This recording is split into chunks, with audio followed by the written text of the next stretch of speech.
ओम गुरुवे नमः। सचकृतार जोगी पीर धाम से जय पीरों की जय जोगी की कहते हुए गुरु प्यारी साध संगत को सचकृतार कहते हुए जानेंगे कि गुरु बड़ा के भगवान। हम वेद शास्त्रों ग्रंथों पंथों में हमेशा पढ़ते हैं कि गुरु गोविंद दोनों खड़े किसके लागू पाए बलिहारे गुरु आपने जिन्हें गोविंद दियो मिलाए।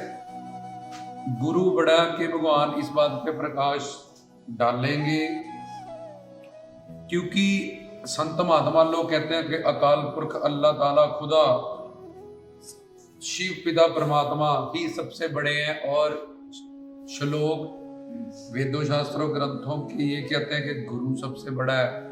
तो इस बात को प्रकाशित करेंगे, इस बात पे प्रकाश डालेंगे। जैसे संत महात्मा आते हैं धरती पे, वो तो कहता है नीचो ऊंच करे मेरे गोविंद में। हम तो एक नीच नहीं मानना है, जब हम कुकर है अपने आप को निमानगी की हद तक वो ले जाते हैं। और ईश्वर कहता है कि गुरु संत फकीर महात्मा लोग बड़े हैं। तो शिव पिता परमात्मा अल्लाह गॉड वाहिगुरु जो दो काम खुद करता है, किसी संतों फकीरों को भी नहीं देता, ब्रह्मा विष्णु शंकर इनको भी नहीं देता। वो है सृष्टि को प्रकट करना, सृष्टि की रक्षा करना और सृष्टि का लय करना। और दूसरा काम जो हर एक जीव के अंदर बैठ के आत्मा में परमात्मा, परमात्मा में आत्मा, सब जीवों के कर्मों को नोट करता है, उनका प्रारब्ध बनाता है, उनकी किस्मत बनाता है, पाप पुण्य का हिसाब रखता है और उसके बाद उसके अनुसार जन्म होता है। वैसे घर में वैसे कर्मों से वैसा रूप रंग रेखा उसके जीवन की बनती है। अपने अच्छे कर्मों का हिसाब लेके उस बंदे का अगला जन्म होता है। संचित कर्मों से कुछ कर्मों को प्लस और माइनस पाप और पुण्य को निकालते हुए तो 84 लाख योनि में किस योनि में वो जाएगा, कैसा उसका जीवन होगा, ये सारी चीजें शिव पिता परमात्मा अल्लाह गॉड वाहिगुरु के हाथ है। कोई संत महात्मा भी ये काम नहीं करता। और सृष्टि का को प्रकट करना, उसकी रक्षा करना, उसका लय करना, ये भी काम अल्लाह वाहिगुरु गॉड ईश्वर खुदा का है। और कोई संत महात्मा पीर फकीर जोगीनाथ इस काम को नहीं करता। और अब गुरु पीर साधु संत फकीर जैसे बाबा बालकनाथ जी, वो भी अलख जगाते हैं, अलख निरंजन या अलख, उसको लखो जो शिव है, ओम नमः शिवाय, इसकी भक्ति करते हैं। गुरु दत्तात्रेय जी से ज्ञान पाके शिव शक्ति से युक्त है। गुरु नानक देव वो भी कहते हैं नीचो ऊंच करे मेरा गोविंद, नानक नीच करे विचार बार न जावा एक बार।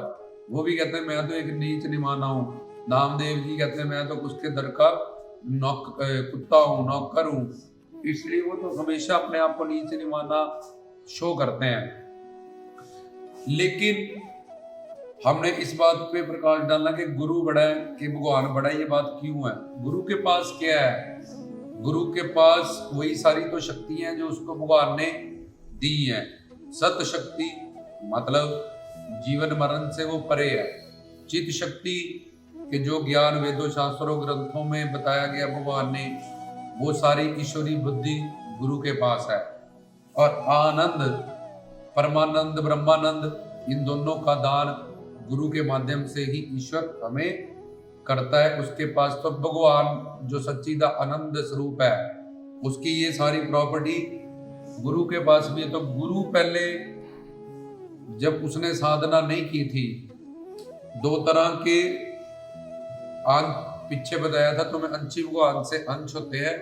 एक तो स्वांश आत्माएं जो कि ब्रह्मा विष्णु शंकर और शिव जी और विष्णु जी के अवतार, जैसे कशमश बारहा ये विष्णु जी के नरसिंह, और बाबा बालकनाथ हनुमान जी, अश्वत्थामा दुर्वासा ये शंकर जी के। तो दूसरी तरफ गुरु पीर साधु संत फकीर, ऐसे संत जिनको कभी माया लगी नहीं थी, वो माया अतीत कहते हैं उनको। ये वाले संत, इनके पास भी वही सच्चिदानंद प्रॉपर्टी योग माया चित शक्ति होती है, स्वरूप शक्ति। और तीसरे सारे संसारी माया अधीन।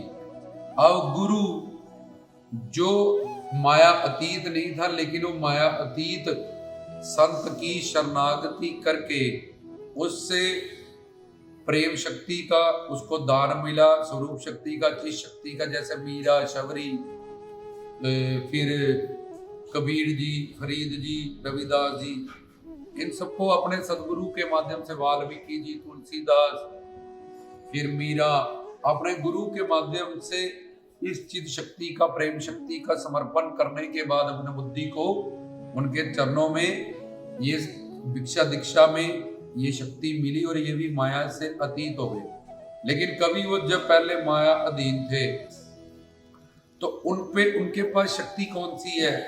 वही जो भगवान की सच्चिदानंद स्वरूप चित शक्ति, स्वरूप शक्ति। तो वो फिर भगवान से बड़ा कैसे हुआ? भगवान ने ही गुरु के माध्यम से भगवान ने उनको शक्ति दी और वो माया से अतीत हुए। लेकिन वेदों, शास्त्रों, ग्रंथों, पंथों में ऐसा क्यों लिखा है कि गुरु बड़ा है?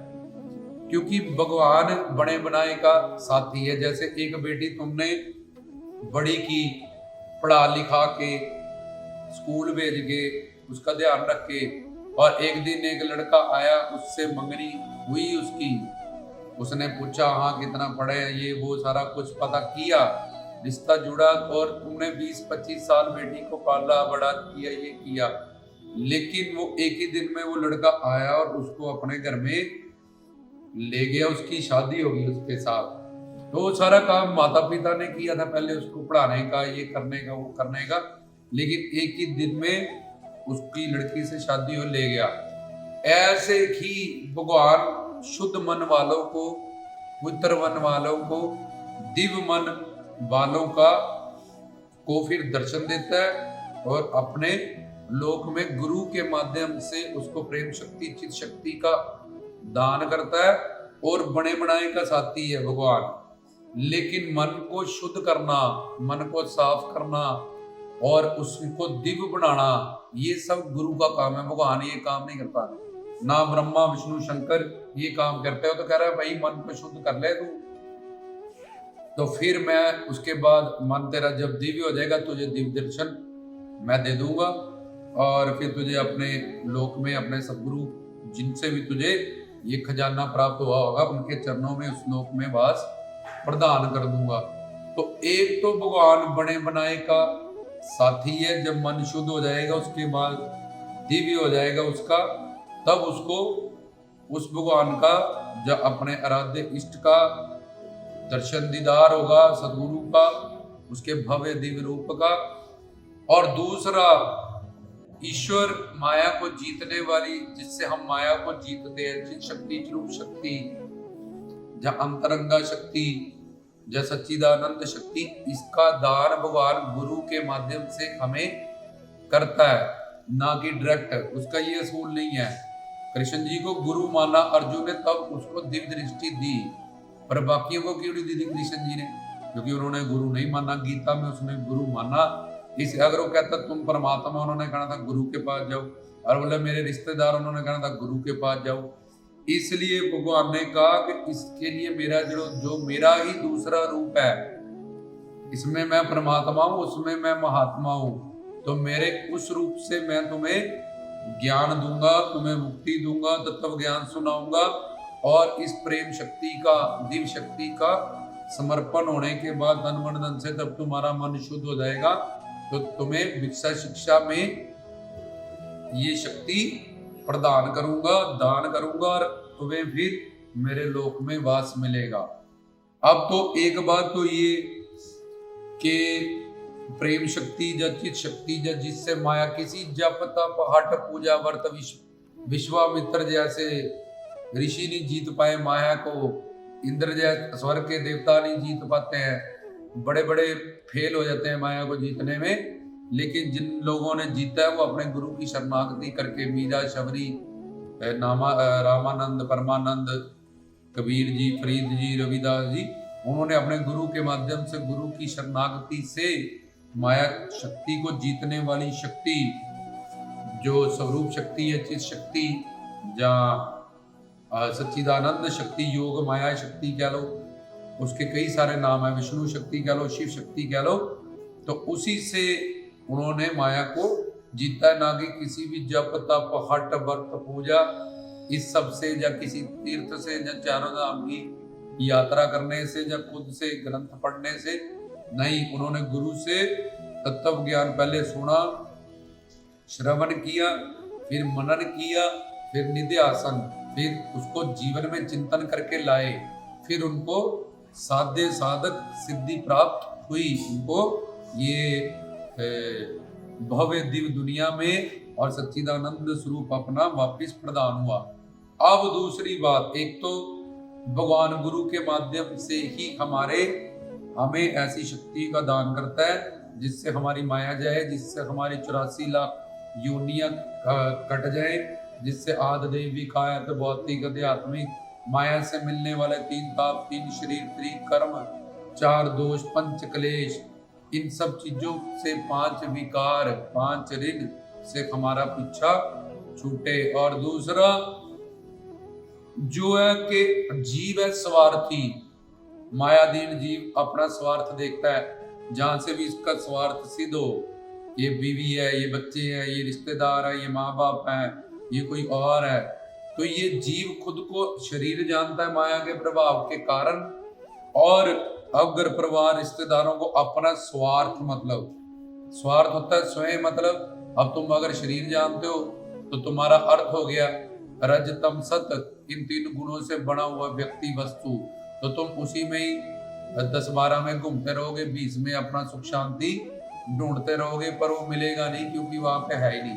नानक दुखिया सब संसार। तो हमने क्या करना है, हमने समझना है कि जीव का जो स्वार्थी नेचर है कि हाँ मेरे सोए का अर्थ, अब जो अगर खुद को शरीर मानता है, उसको पूरा ज्ञान नहीं है, तो वो संसार को, अपना घर परिवार को, ये सब को ही अपना मान के चला रहता है और 84 लाख योनियों में घूमता है।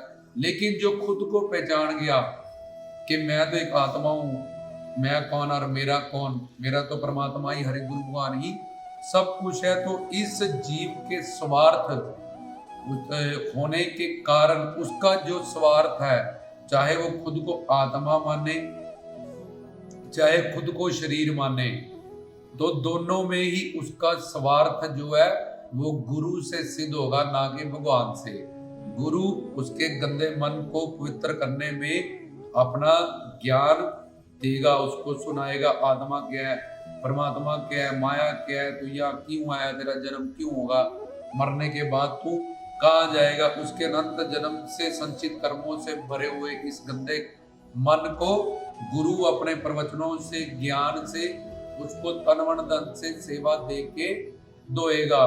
फिर वो गुरु के खिलाफ सोचेगा, बातें करेगा, चुगलियां भी करेगा, सामने ही बैठा भी होगा कि मैं तुम्हारा चेला भी हूँ तुम्हारा, तब भी गुरु दया करुणा से युक्त होकर कि ये कलयुगी जीव है, आज नहीं तो कल समझ करेगा, कल नहीं तो परसों, परसों नहीं तो नरसों, एक दिन इसको समझ में आएगा कि मैं अनर्थ निवृत्तियों से अपना सारा जो ज्ञान पाता हूँ, जो सत्संग सेवा की दुनिया में आता हूँ, किन कारणों से मैं आज तक कामयाब नहीं हुआ। तो धीरे धीरे गुरु को गुरु सर्वंतरयामी, क्योंकि उसमें भगवान की जोत है, सर्वज्ञ सर्वंतरयामी है, उसको सब पता है कि तुम क्या सोचते हो, तुम क्या कहते हो, कितने दिन में तुमने नित्या चुगली की, किनका उनके खिलाफ सुना, जब बोला, पर वो हमारे सामने हम उसके सामने बैठे, वो कहेगा कुछ नहीं, अंदर अंदर देखता रहेगा कि बेचारा आज नहीं तो कल नहीं तो परसों इसको अपनी गलती को ये सुधारेगा, मेरा बच्चा है, कलयुगी जीव है, भगवान तो इसकी दुनिया में कुछ करेगा नहीं, और इसका स्वार्थ तो गुरु से ही सिद्ध होना है। इसलिए गुरु दया करुणा से भरा होता है, हमें बार बार गलतियां करने के बावजूद भी अपनी दया करुणा के कारण हमें बख्शता रहता है, ताकि हम 84 लाख योनियों के दंड से बच जाएं। ये अनंत असीम मात्रा का जो हमें नरकों में सजा मिलनी है, आगे दंड मिलना है, क्योंकि गुरु प्रेमी है, सच्चा वही हमारा अपना, यह लोक परलोक दोनों लोकों में उसने ही सहायता करनी है। तो इसलिए स्वार्थ की दृष्टि से जो जीव का स्वार्थ है, अगर उसको संसारिक भी कुछ सुख चाहिए, वो भी उसको भक्ति करके, गुरु की सेवा करके ही मिलेंगे। चाहे भक्ति करके, सेवा करके वो संसार मांगे, चाहे ज्ञान मांगे, चाहे आनंद मांगे, चाहे शांति मांगे, चाहे सुकून मांगे, तो ये दोनों जो उसके सवाल हैं वो गुरु से ही सिद्ध होंगे। परमात्मा किसी को ऐसी शक्तियां गुरु के बिना या गुरु के माध्यम से ही दान करता है, गुरु के बिना नहीं ऐसी शक्तियों का दान करता जिससे माया शक्ति को जीता जाए। किसी भी जप तप हठ पूजा व्रत से आज तक पूरा इतिहास गवाह है। मीरा हो, शबरी हो, भाई लैना जी हो, नामदेव हो, रामानंद हो, जयदेव हो, तो उन्होंने अपने गुरु की शरणागति समर्पण भाव से ही उनसे इस शक्तियों का दान उनको मिला, तब उनका मानव चोला सफल हुआ। तो गुरु मन शुद्ध करने में भी हमारी सहायता करेगा, तन मन धन से सेवा देता, और इस साधना के पथ में ब्रह्मा बन के हमें ज्ञान देगा। गुरु ब्रह्मा, तो ब्रह्मा जी का रोल तो कर दिया उसने। गुरु विष्णु हमारी रक्षा करेगा और भक्ति की दुनिया में आने वाले को रोटी कपड़ा मकान सब कुछ प्रोवाइड कराएगा। और गुरुदेव महेश्वरा, महेश बन के हमारी अज्ञानता का, अविवेक का, मूर्खता का, ये संचित कर्मों का, 84 लाख योनियों का को नष्ट करेगा, हमें हमारी रक्षा करेगा, हमें बचाएगा, हमारे पापों को अपने ज्ञान से, इन युक्तियों से भस्म करेगा। गुरु रहे साक्षात परब्रह्म, वही परमात्मा महात्मा बनके हमारे जीवन में सबसे बड़ा हमारा स्वार्थ जिससे सिद्ध होना है कि आत्मा को परमात्मा ही, हरि गुरुवान ही उसका सब कुछ है। तो वो परब्रह्म परमात्मा अल्लाह खुदा का रूप होके हमारे सामने हमारा मन को शुद्ध करने के लिए तन मन धन से सेवा देता हुआ ये सारे रोल एक कल्ला गुरु कर देगा। लेकिन गुरु के पास भी वही शक्ति है, सच्चिदानंद स्वरूप, जो ईश्वर भगवान के पास है, और वो दो काम नहीं करते हैं, सृष्टि को प्रकट करना, उसकी रक्षा करना और उसका प्रलय करना, और सब जीवात्माओं के अंदर बैठ के कर्म को नोट करना। क्योंकि ये दोनों काम संत भगवान संतों को भी नहीं देता, ब्रह्मा विष्णु शंकर को भी नहीं देता, वो खुद पर्सनली करता है। लेकिन मोक्ष मुक्ति और ज्ञान की दृष्टि से ये सारा काम गुरु करता है, और भगवान बने बनाए का साथी है। जैसे माँ पाखाना साफ करके बच्चे का लैट्रिन बाथरूम पिता को बोलती है जाओ इसको बाहर चॉकलेट दिला के लाओ, इसको घुमा के लाओ, तो माँ सब कुछ करती है। ऐसे ही गुरु सब कुछ हमारे जीवन में गुरु ही करते हैं। इस दृष्टि से जीव का स्वार्थ गुरु से ही सिद्ध होता है। स्वार्थ हो चाहे परमार्थ हो, तो गुरु इस दृष्टि से, चाहे उसके पास भगवान की सारी दी हुई पावर्स है, लेकिन जीव की जिंदगी में गुरु का दर्जा वेदों शास्त्र और ग्रंथों पंथों ने बड़ा बताया। इसलिए क्योंकि गुरु और परमात्मा, जैसे राधा कृष्ण एक ही दो रूप के बन गए हैं, ऐसे भगवान और रूप, महात्मा और परमात्मा एक ही शक्ति के दो रूप हैं। उस रूप में भगवान जो ग्रंथों को प्रकट करता है, महात्मा रूप में हमें समझाता है, उस रूप में वो अवतार लेता है परमात्मा के रूप, इस रूप में अवतार लेता है महात्मा के रूप। तो ये बातों से जो प्रवचन था कि गुरु बड़ा के भगवान, तो इसकी दृष्टि से वैसे ये दोनों बराबर है, लेकिन संत भगवान को बड़ा कहते हैं, भगवान अपने भक्तों को बड़ा कहते हैं कि मेरे से बड़े मेरे भक्त हैं, जिन्होंने मेरी भक्ति की, जिन्होंने समर्पण किया और सब कुछ सच्चिदानंद प्रॉपर्टी मेरे से हासिल की, जिन्होंने मेरे लिए सब कुछ छोड़ दिया था। तो मैं ईश्वर हूँ, मैं उनको सब कुछ देता हूँ। तो इस ज्ञान की दृष्टि से